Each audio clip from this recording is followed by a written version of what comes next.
Hello, for today's video is Instagram under stories not showing problem.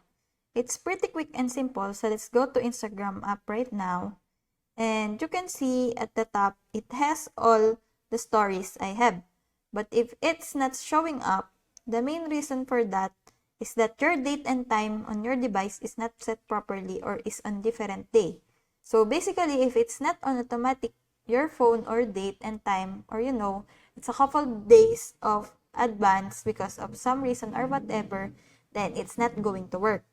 So basically, what you want to do is go through your settings and make sure that time and date are right. So we go to settings, then search date and time. Here it says that it is set automatically.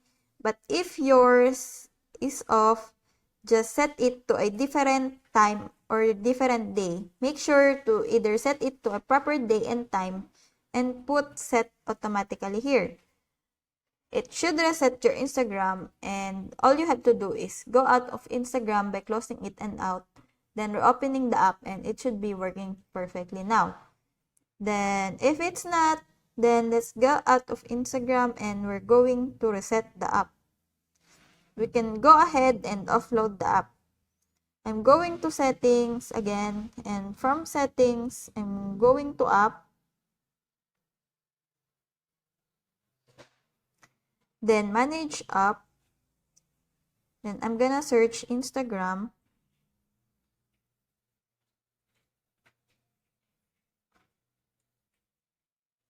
So we have the option to upload the app or delete the app. We're going to clear the data. Let's go to storage and then clear data.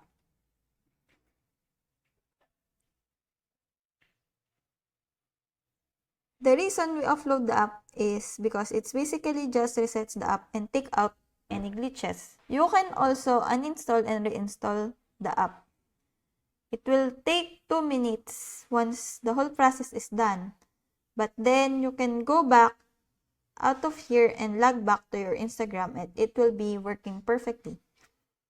I hope it helps, and that's all you're gonna do if other Instagram stories are not showing up. If you guys have any questions with that, let us know in the comment section below. If not, don't forget to like and subscribe.